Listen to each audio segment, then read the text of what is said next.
নমস্কার বন্ধুরা, নিতুস কিচেনে আপনাদের সকলকে স্বাগত জানাই।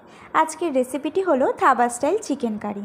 উপকরণে কাঁচা মাংসের ওপর পরিমাণ মতো নুন, হলুদ ও সর্ষের তেল দিয়ে মাখিয়ে রেখেছি কিছুক্ষণ। অন্যদিকে একটি বাটা মশলা তৈরি করে নেব। এখানে আমি আদা কুচি নিয়েছি এবং লঙ্কা নিয়েছি, অল্প পরিমাণ পেঁয়াজ কুচি নিয়েছি এবং 4টি মতন শুকনো লঙ্কা নিয়েছি।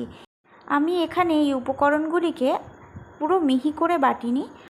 অন্যদিকে একটি ছোট পাত্রের মধ্যে লঙ্কা, হলুদ, জিরে দিয়ে পরিমাণ মতন জল দিয়ে সেটিকে আমি কিছুক্ষণের জন্য ভিজিয়ে রেখেছি। পরবর্তীতে একটি গরম কড়ার মধ্যে পরিমাণ মতন সর্ষের তেল দিয়ে অল্প পরিমাণ চিনি দিয়ে তেজপাতা, গোটা গরম মশলা ও গোটা জিরে দিয়ে নেড়ে চেড়ে নিয়ে বেটে রাখা রসুনটাকে দিয়ে নিলাম। রসুনটি একটু ভেজে নেওয়ার পর কুচানো পেঁয়াজ দিয়ে পরিমাণ মতন নুন দিয়ে সমস্ত কিছু উপকরণ ভালো মতন মিশিয়ে নিয়েছিলাম। তারপর বেটে রাখা মশলার পেস্টটি আমি দিয়ে নিয়েছি এবং কিছুক্ষণ পর ভিজিয়ে রাখা সেই মশলাটিকেও আমি দিয়ে নিয়েছি।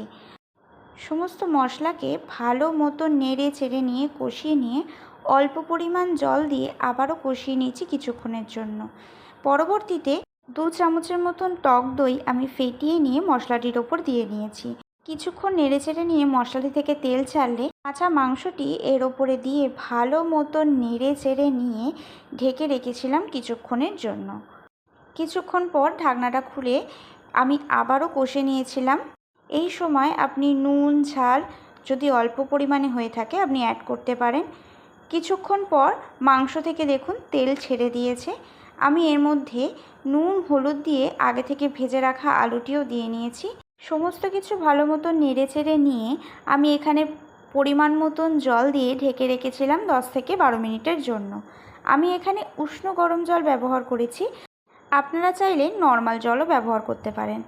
কিছুক্ষণ পর কড়ার ঢাকনিটি খুলে তরকারিটা নেড়ে চেড়ে নিয়ে ওপর দিয়ে পরিমাণ মতন গরম মশলা দিলেই তৈরি ধাবা স্টাইল চিকেন কারি। আমার এই রেসিপিটি আপনাদের পছন্দ হলে like, comment, share and subscribe অবশ্যই